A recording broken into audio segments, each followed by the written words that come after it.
Hello and welcome everyone to the most amazing thing in the world. A hand-colored business plan workshop. Have you ever seen that before? I mean, that is like cool. Imagine if business plans were hand-colored and handwritten and we could bring our beauty to the world like that. And so today I am so excited to have a special guest with me. Here's Phyllis. Hello, and thank you. Thank you. I feel so honored to have her. She's so brave to come out, and ever since we first talked about Color of Woman, one of the things that she said was she wanted to be able to tell her grandchildren what Grandma did at this point in her journey. And I knew that was someone we wanted to have as a part of our community. And since that time, she has been teaching and presenting and speaking and elders and youth and creating products. And we're just like, look at Grandma go. Like, look what she's doing. So I thought every year we bring graduates back to teach with us and to practice teaching and to model that. And I'm sure there's a little bit of nerves in there because this is a big deal. But I really want to acknowledge you for saying yes. Thank you. Thank you. So why don't you give us your little introduction, a little bit about yourself and what's happening? Well, I'm a Color of Woman 2017 graduate. And ever since I saw this extraordinary painting online, I had no idea whose painting it was, but it touched my heart and I knew I wanted to paint like that. I'm a classically trained portrait artist anyway, but I was beginning to feel blah, humbug. I didn't like my portraits. And when I saw this portrait of this woman she was just free and loose, and I was like, I want to paint like that. But it took me 2 years to decide to take the risk to actually join the Color of Woman community. And when I did, there was no turning back. My legend was me at 70 years old rising up and doing something I had never done before. For me to paint a portrait that was not normal skin tones, to make a blue woman, was extraordinary. But they were extraordinary women. They were women I wanted to paint. They were women I wanted to have them acknowledge their creativity. They were women who said, I'm not creative, I can't do. And I had said that for so many years, but I no longer wanted to do that because I have grandchildren and I wanted them to, when somebody asked them who Grandma Phyllis was, I wanted them to say, she's a legend. She's my grandma. You know? So I did. But Color of Woman ignited different things in me. I never thought I would teach. I'm very shy. We're a little surprised about that. Yeah. But I was so excited. I think I did 2 of the workshops before they were even due. Yeah. I was teaching the workshops and I was like, when is it due? When is it due? And Mary McDonald said, you already did it. I was like, okay. But it was so fascinating, so exciting.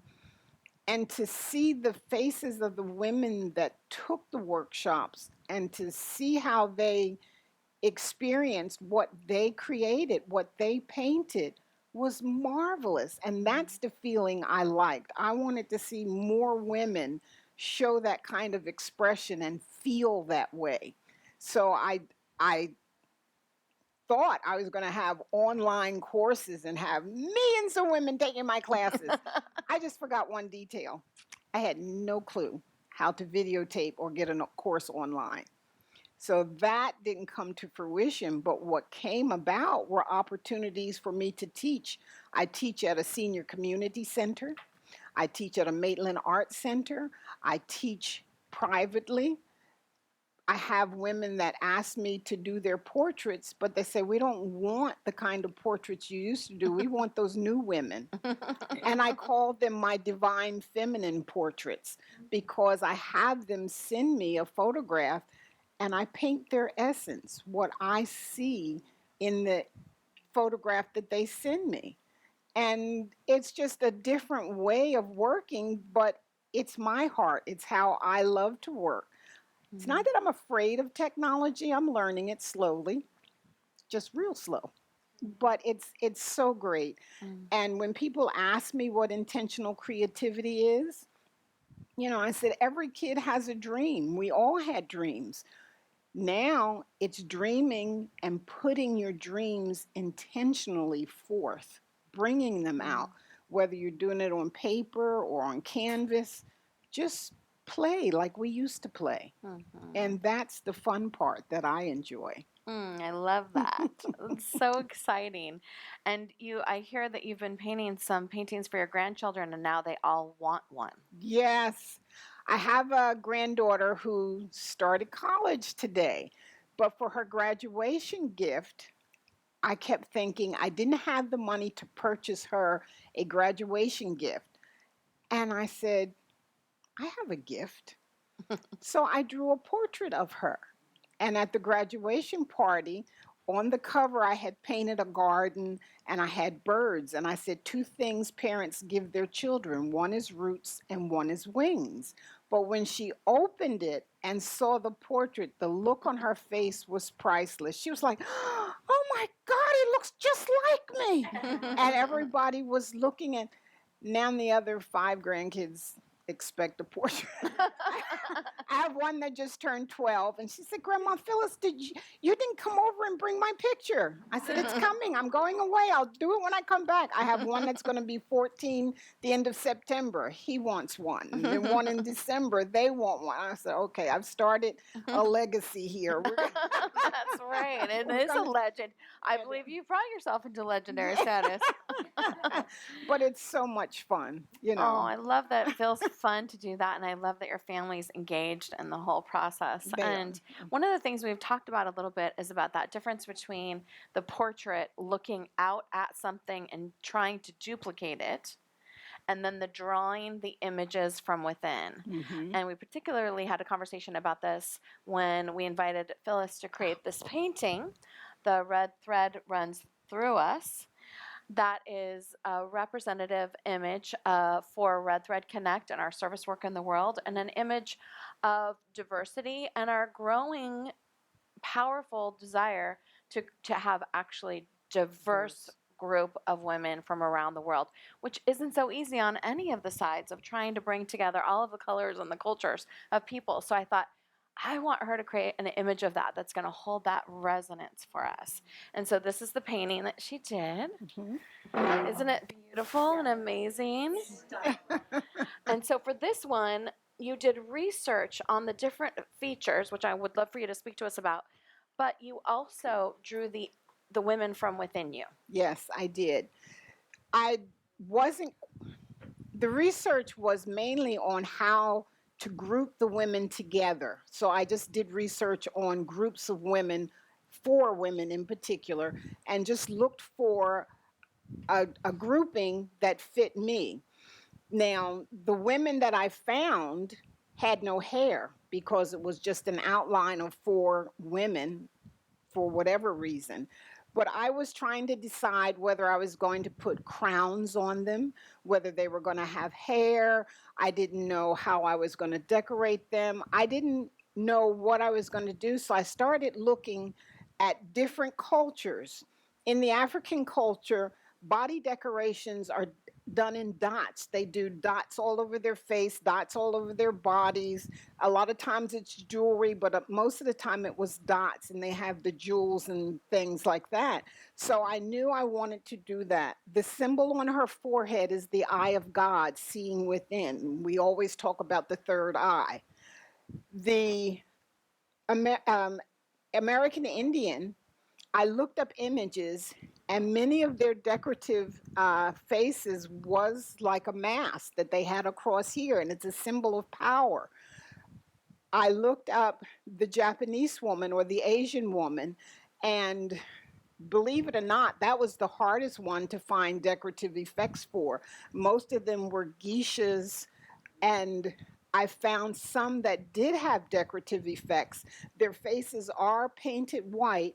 I guess like the face dolls, I forget the name, but I found the one whose face was white, but she also had these black squares on her face.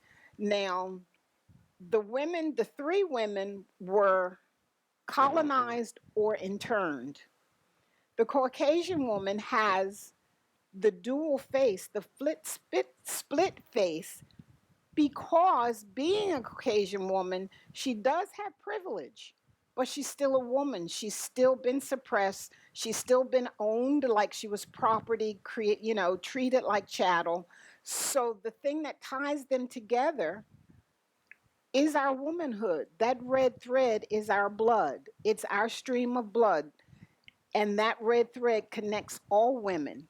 That diversity, again, the tapestry of life, we are all woven in that tapestry and we're all equal no matter what color the threads are. And that was my feeling and my thought for doing this painting.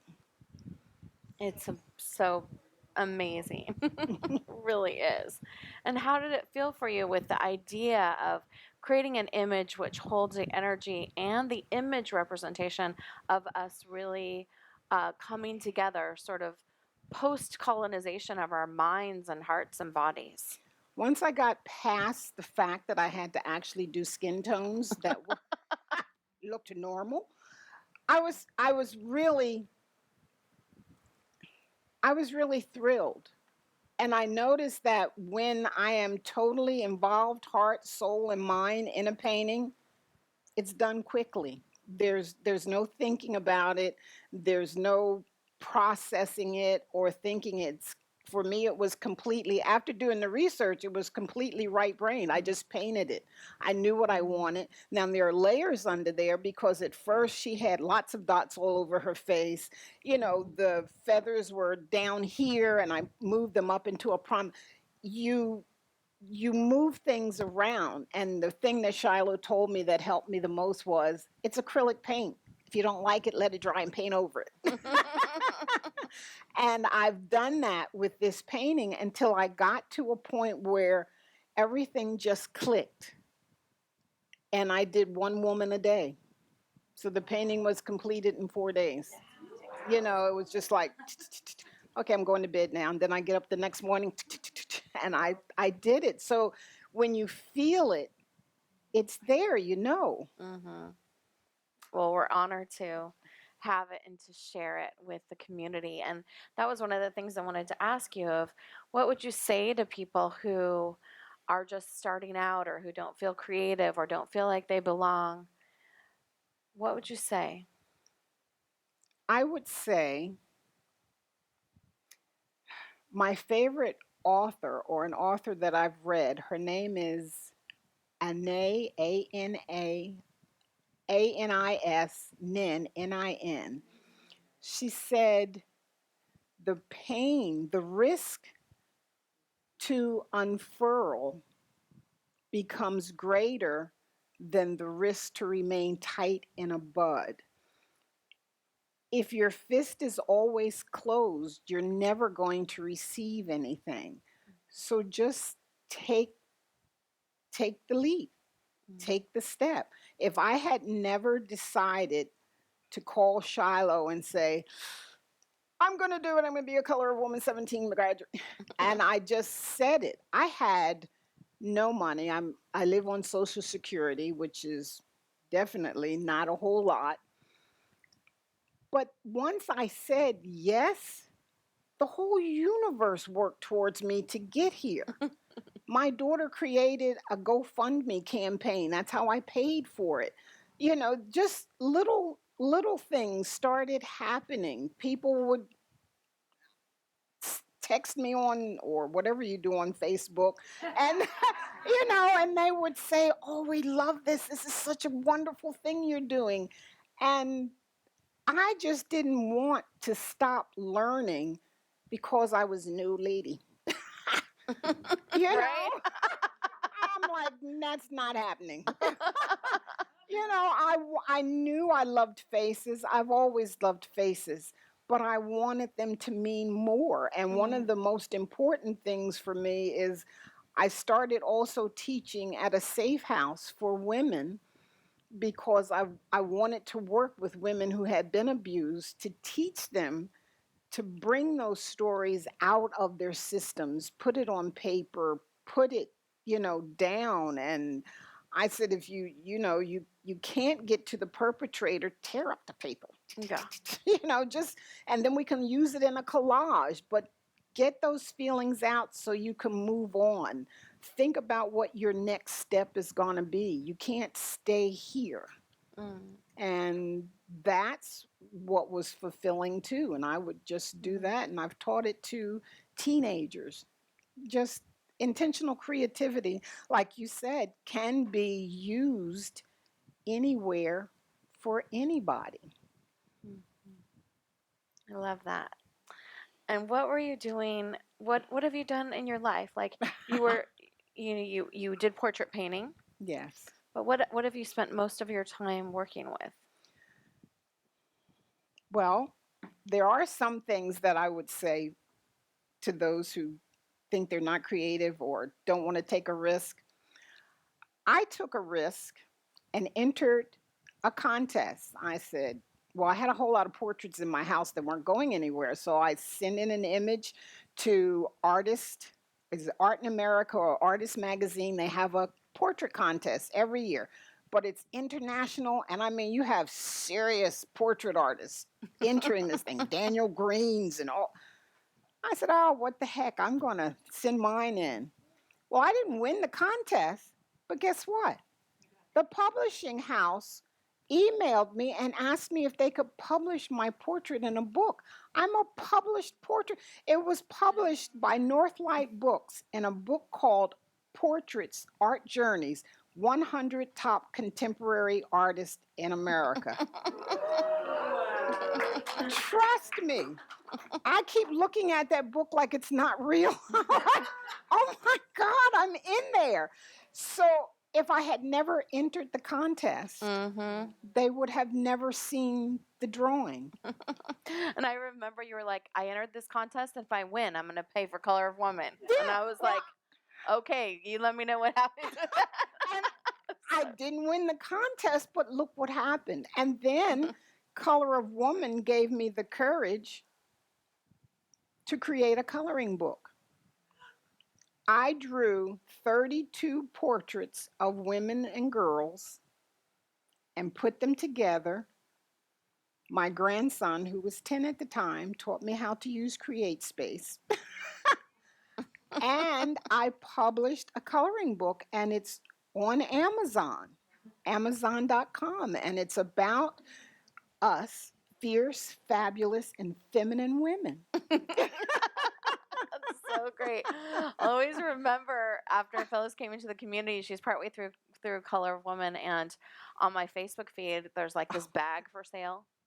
It's one of her paintings from Color of Woman. And like, I don't know if we've ever had anyone start selling their product in the middle of the training. I was just like, okay. So she's definitely been, one of those darlings of the community where we just keep going, did you see what Phyllis did? Did you see? Mary McDonald and I talking about you, just be like, did you see what she did? And then, other people are like, oh, I can't film my classes, or I don't know what's going on, or whatever. And you would just come on the calls and just be like, oh, well, I just taught these kids and I taught these elders. And, you went to this conference and presented in front of 70 people. So that was very, very interesting. I was at an art exhibit, and the lady said, you're Phyllis, aren't you? I said, maybe.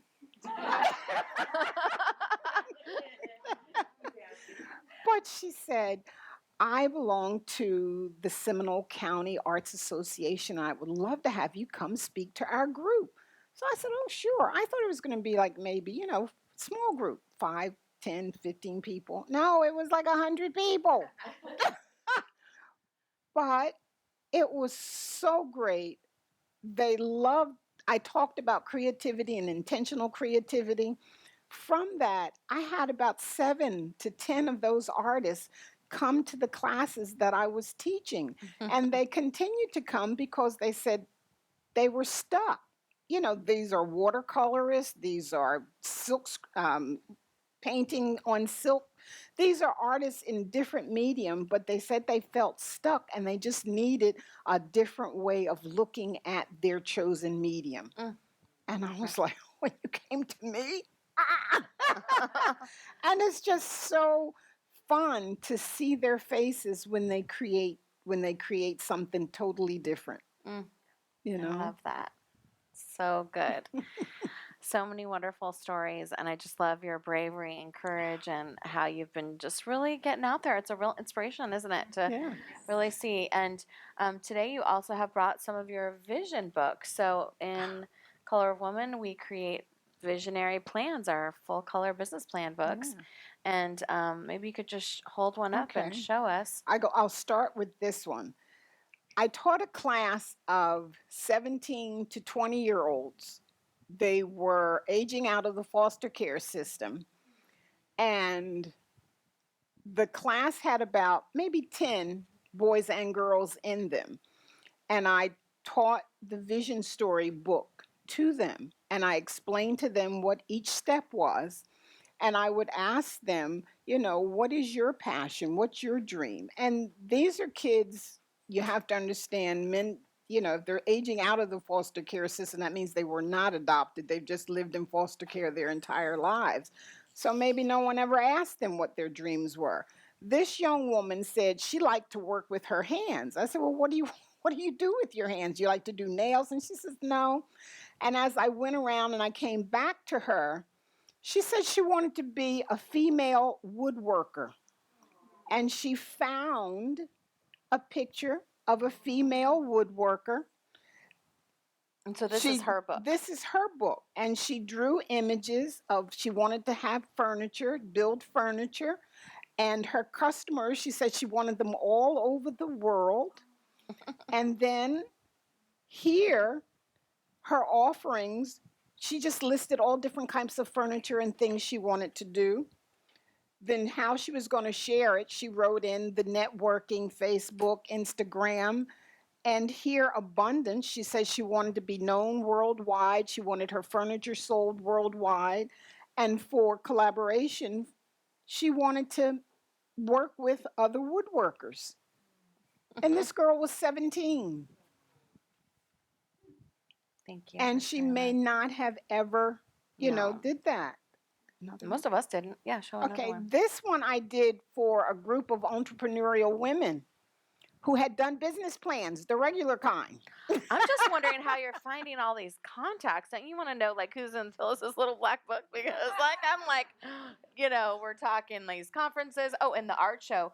There's photos of her with the mayor of her town and her art at this art show with her work everywhere. I'm like, you've got a show. You're presenting to the elders. You're presenting to the teens. You're at the shelter. Like, okay, how you're gonna have to give us some marketing. See, I picked the right person to teach us about. Oh, okay. I just talk to everybody. There you go. I do. That's I wonderful. I say hi. Because you're shy. That's right. I figure you can't lose anything by saying hello. If they don't say hello back, I say hello to the next person. All right, good. And half the time, just an aside, I went to a church and I was, it was a Wednesday evening church service. And I saw this young man and I don't forget his face. Heaven help me, I don't know names. And I said, I know you. You went out with my daughter, didn't you? And he goes, no, ma'am. I said, yes, you did. I know you. I know you. And then I said, oh, didn't he come over here? Don't you know him? No, they didn't. He was, but he was a star on a TV show I looked at all the time. That's how I knew him. I was like, oh, that's who you are. I like that you connected a star with your dog. That's good. This one was done in front of a group of women entrepreneurs at a networking group I went to. This young woman, her passion was dealing with women and creating quality relationships. not necessarily quality relationships, interpersonal, but also business relationships. Then she said that her legend is she wanted people to speak their truth, to be authentic, to cut the crap out of their relationships. Her dreams, and then she said her client, of course, is women. And then here, her offerings are relationships, consciousness skills. She does sexual harassment training, group training, leadership development. Then she's got the sharing with the technology, and then abundance.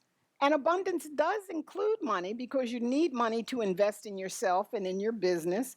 But she also said doing this process made her realize she had to rethink her mission plan or her mission statement. Because she'd already done a traditional plan. Right, because she was a business person. She had done a traditional plan, but this helped her visualize something new and different. So, with her connection, she decided she did want to be worldwide. And since doing this, she started doing, I think you call them podcasts, or the little things. And she has a little radio show. I guess people call in or ask questions. And she had never done that because, in her sense, she didn't, want to be that far out there. Right. But now she understood that that's the way you go. Love that. Yeah. So, another one? Yours? Show us yours. Okay. This is one that I did. I have always loved to draw faces. So that was a no-brainer. My passion is drawing faces. My legend, of course, is to be well known for my faces, the faces that I draw of others. And my dream. I think it's coming true right now. Yes. My dream is to draw, well, my dream was to do a presidential portrait, not necessarily the president of the United States, but it could, she's president of Sophia's University or something, or it could be any. I just wanted to do a traditional, ta-da. Well, now I do portraits that are called your divine feminine portraits. So I'm living that dream. My my beloveds, I call them my people because there are women everywhere as far as I'm concerned. I want to do portraits of young women, old women, girls. I want them to see themselves in a new light. I saw something on Facebook the other day. It said 500 years of beautiful artwork of women. And I made the statement that in 500 years, there's no women of color. 500 years, you couldn't find one brown person. If you studied art history, you realize there aren't any. None. I don't care what nationality, there aren't any. And I want people, especially young women, to see themselves. I want this painting to be a normal thing.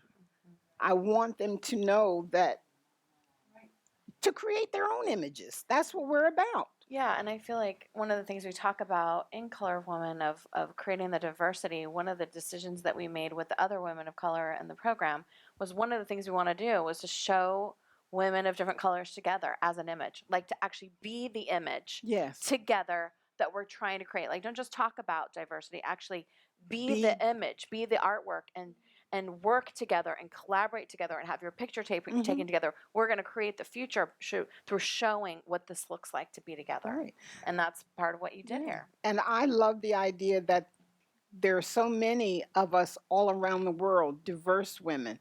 But like Shiloh said, we need to show that. Yeah. We need to show that. If we've got women in Australia and New Zealand and all over the world, we need to show that diversity.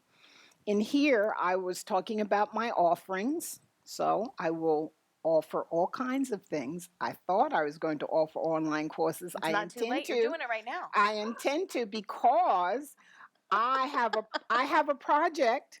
I'm teaching myself how to do portraits digitally. I have an iMac or iPad Pro something, that flat thing. But and I have a program, and I'm going to learn how to do that. So my next portrait is going to be digital. And then this is the sharing, because I'm going to learn how to use Instagram. And this one has a funny story. This little angel was throwing gifts all over very abundantly, and I love that image. Then I realized there was no money in my abundance page. Mm. I said, all my needs are always met. But I said, okay, Lord, I got the message. So I turned all the little stars into dollar signs. So Very now it's going good. to be raining money. And this collaboration, it's a painting that I did it's a body of a woman. She's having fun and hanging out. But I said, okay, I've got all of us collaborating, and we're adding to her. We're embellishing her. Mm. Wow, I think almost everything in there, since right now you're teaching an online class. Yes. So I think everything in here you pretty much brought to life. Ready for a new Okay. book? Yes, we are. For a new project. Well, thank you for coming to Oh, be with us I'm in honored. person. And this is our first time meeting in person. And so it's so wonderful to make these connections real and to feel that red thread that runs through us. Yes. And thank you for tuning in. Thank you. Thank you. Beautiful. How was that? Oh.